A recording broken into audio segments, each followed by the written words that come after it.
Assalamualaikum warahmatullahi wabarakatuh. Di sini kami dari kelompok 1 ingin menyampaikan hasil diskusi kami tentang anatomi dan fisiologi ginjal. Beranggotakan yang pertama itu ada Fatina Lutfia Meriska dengan NIM 220161, Leni Lydia Syafitri dengan NIM 220169, Muhammad Irfan Ansori dengan NIM 220172, Nova Wulandari dengan NIM 220176, Relia Maharani dengan NIM 220181, Sadina Rizky Amelia dengan NIM 220183, Syahla Rahmadina dengan NIM 220185, dan Zadina Khairunisa dengan NIM 220194. Nah, yang pertama itu kita masuk pengertian tentang ginjal. Apa sih ginjal itu? Nah, ginjal adalah organ ekskresi dalam vertebrata yang berbentuk mirip kacang. Dalam manusia dewasa, ukuran ginjal sekitar 11 cm panjangnya. Ginjal menerima darah dari sepasang arteri renalis dan darah keluar lewat vena renalis. Ginjal juga berfungsi menyaring kotoran yang masuk, terutama di urea, dari darah dan membuangnya bersama dengan air dalam bentuk urin. Perkenalkan, nama saya Relia Maharani Ginting dengan NIM 220181. Di sini saya akan menjelaskan tentang anatomi dari ginjal itu sendiri. Di mana yang pertama ada renal cortex atau korteks ginjal, dan ini korteks ginjal ini merupakan bagian ginjal terluar yang dikelilingi oleh kapsula renal dan lapisan lemak. Nah, yang kedua ada renal medula, di mana organ ini merupakan jaringan ginjal yang halus dan terdiri dari lengkung Henle serta piramida renal. Lalu yang ketiga ada renal papilla, di mana dia berupa struktur berbentuk piramida, bertugas untuk memindahkan urin ke ureter. Nah, lalu yang keempat ada renal columns, adalah jaringan ikat yang terdapat di antara pelvis ginjal dan medula ginjal. Lalu yang kelima ada fibrous capsule, di mana organ ini merupakan kapsul transparan yang mencegah infeksi di daerah sekitarnya menyebar ke ginjal. Lalu yang keenam ada minor calyx dan major calyx, di mana mereka ini termasuk renal calyx, di mana renal calyx ini adalah ruangan di dalam ginjal yang dilalui urin. Minor calyx ini mengelilingi puncak renal pyramids, dan 2 atau 3 minor calyx ini akan bergabung membentuk major calyx, tempat urin mengalir melalui renal pelvis menuju ureter. Lalu yang ketujuh ada ureter, di mana ureter ini bertugas membawa urin dari ginjal ke kandung kemih. Lalu ada panggul ginjal. Panggul ginjal ini strukturnya berbentuk corong, bertugas untuk mengumpulkan urin dan mengalirkannya ke dua ureter. Urin mengalir dari ureter ke kandung kemih, tempat penyimpanannya. Lalu yang kesembilan ada vena ginjal, di mana vena ini adalah pembuluh darah utama yang membawa darah disaring keluar dari ginjal dan kembali ke jantung. Lalu yang ke-10 ada arteri ginjal, di mana arteri ginjal ini adalah pembuluh darah besar yang mengontrol aliran darah ke ginjal. Dan yang terakhir ada hilum. Hilum adalah lubang kecil yang terletak di tepi bagian dalam ginjal dengan bentuk melengkung ke dalam yang menyerupai kacang. Baiklah, sekian materi saya. Selanjutnya akan dijelaskan oleh teman saya. Terima kasih. Baiklah, saya akan menjelaskan materi tentang bentuk ginjal. Ginjal berbentuk seperti biji kacang, jumlahnya ada 2, di kiri dan di kanan. Ginjal kiri lebih besar daripada ginjal kanan. Ginjal laki-laki lebih panjang daripada ginjal wanita. Ginjal mempunyai panjang 11,25 cm dengan lebar 5-7 cm dan tebal 2,5 cm. Berat pada pria dewasa berkisar 150 sampai 170 gram dan pada wanita 115 sampai 155 gram. Struktur ginjal terdiri dari korteks dan medula. Assalamualaikum warahmatullahi wabarakatuh. Perkenalkan, nama saya Muhammad Irfan Ansori. Di sini saya akan melanjutkan materi yaitu tentang struktur ginjal. Yang pertama ada korteks, bagian terluar ginjal, berfungsi untuk melindungi bagian dalam ginjal. Lalu ada medula, jaringan ginjal yang halus terdiri dari lengkung Henle serta piramida ginjal, yaitu struktur kecil yang berisi nefron dan tubulus. Lalu ada pelvis ginjal, bagian berbentuk corong di bagian paling dalam dari ginjal, berfungsi sebagai jalur untuk cairan dalam perjalanan ke kandung kemih. Lalu ada arteri ginjal, berfungsi membawa darah yang kaya akan oksigen dari jantung ke ginjal untuk proses filtrasi. Lalu ada vena ginjal, berfungsi membawa darah yang sudah disaring oleh ginjal kembali ke jantung. Lalu ada ureter, bagian ginjal yang berupa tabung otot dan berfungsi mendorong urin ke dalam kandung kemih. Sekian, terima kasih. Baiklah, saya akan menjelaskan materi tentang lapisan ginjal. Ginjal dilapisi oleh suatu massa jaringan lemak yang disebut dengan kapsula adiposa. Bagian yang paling tebal pada tepi ginjal memanjang melalui hilus renalis. Ginjal dan kapsula adiposa tertutup oleh suatu lamina khusus dari fascia suberosa yang disebut dengan fascia renalis. Perkenalkan, nama saya Zarina Khairunisa dengan NIM 2201194. Selanjutnya saya akan menjelaskan tentang fungsi ginjal. Fungsi ginjal yang pertama yaitu mengatur volume air atau cairan di dalam tubuh.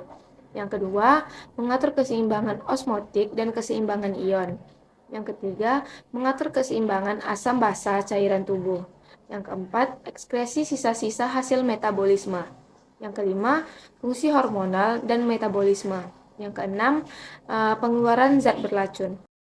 Selanjutnya, saya akan menjelaskan tentang fisiologi dari ginjal. Fisiologi yang pertama yaitu filtrasi glomerulus. Filtrasi glomerulus ini merupakan proses awal dalam pembentukan urin. Ini adalah proses pasif, di mana tekanan hidrostatik mendorong cairan dan zat terlarut menjadi membran tanpa memerlukan energi. Membran filtrasi ini memiliki 3 lapisan, yaitu yang pertama ada endotelium, berfenestrasi pada kapiler glomerulus yang memungkinkan komponen darah, kecuali sel untuk melewatinya. Yang kedua, membran basal, yang merupakan penghalang fisik bermuatan negatif yang mencegah penetrasi protein. Dan yang ketiga, proses kaki podosit, kapsul glomerulus, yang menciptakan filtrasi lebih selektif. Assalamualaikum warahmatullahi wabarakatuh. Perkenalkan, nama saya Fatina Lutfi Meriska dengan NIM 2201161. Baik, di sini saya akan menjelaskan fisiologi ginjal, di mana fisiologi dari ginjal itu ada 3. Yang pertama, filtrasi glomerulus, yang kedua, reabsorpsi tubulus, dan yang ketiga, sekresi tubular. Dimana yang pertama itu ada filtrasi glomerulus yang telah dijelaskan oleh teman saya. Selanjutnya ada reabsorpsi tubular, dimana reabsorpsi tubular ini adalah proses penyerapan kembali terhadap zat-zat yang masih bisa digunakan oleh tubuh melalui fase difusi pasif dan fase difusi terfasilitasi, dimana sekitar 85% zat pada filtrat glomerulus diabsorpsi pada tubulus contortus proximal dan secara keseluruhan terjadi di dalam nefron. Baik, saya akan menjelaskan fisiologi ginjal yang ketiga, yaitu sekresi tubular, di mana sekresi tubular ini berfungsi untuk mengeluarkan zat-zat sisa yang tidak digunakan lagi oleh tubuh seperti obat dan metabolit yang berkaitan dengan protein plasma. Juga sekresi tubular ini berfungsi untuk menghilangkan zat-zat sisa yang diserap kembali secara pasif seperti urea dan asam urat. Sebelumnya, perkenalkan saya Leni Lydia Sapitri dengan NIM 2201169. Di sini saya akan melanjutkan materi dari teman saya yaitu tentang vaskularisasi ginjal. Jadi, ginjal mendapat darah dari aorta abdominalis yang mempunyai percabangan arteri renalis yang berpasangan kiri dan kanan dan bercabang menjadi arteria interlobaris. Kemudian menjadi arteri aquata. Arteria interlobularis yang berada di tepi ginjal bercabang menjadi kapiler untuk membentuk gumpalan yang disebut dengan Simpay Bowman. Di dalamnya terjadi penyadangan pertama dan kapiler darah yang meninggalkan Simpay Bowman kemudian menjadi vena renalis, masuk ke vena cava inferior. Selanjutnya, arteri renalis dari aorta ke ginjal bercabang hingga membentuk sistem kapiler glomerulus dan kapiler peritubular. Darah mengalir melalui vena interlobularis aquata, interlobaris, dan renalis menuju vena cava inferior. Ginjal menerima 20-25% curah jantung. 90% ke korteks, otoregulasi melalui arteriol aferen mempertahankan aliran darah.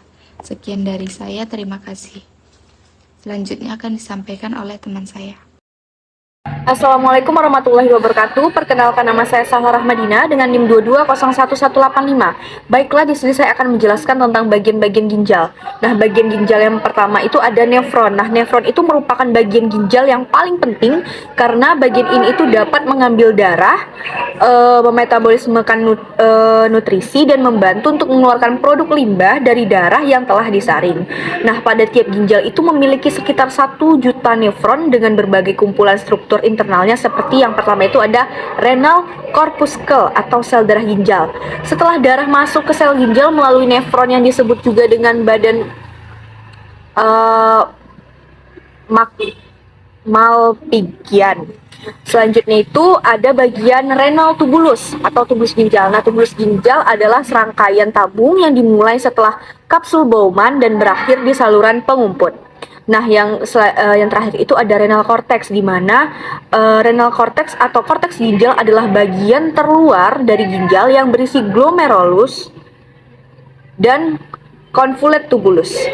Selanjutnya, bagian yang kedua itu ada glomerulus.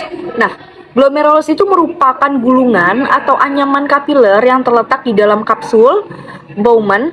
Nah, glomerulus ini menerima darah dari arteriola aferen dan meneruskan darah ke sistem vena melalui arteriola epennatrium, dan kalium secara bebas difiltrasi dalam glomerulus sesuai dengan konsentrasi dalam plasma sebanyak 20-20%. Kalium plasma diperkirakan terikat oleh protein dan tidak bebas difiltrasi sehingga kalium dalam keadaan normal. Nah, sekian penjelasan dari saya, lebih kurangnya mohon maaf. Terima kasih. Baik, sekian penjelasan dari kelompok 4. Apabila ada kesalahan, mohon dimaafkan. Wabillahi taufiq wal hidayah. Assalamualaikum warahmatullahi wabarakatuh.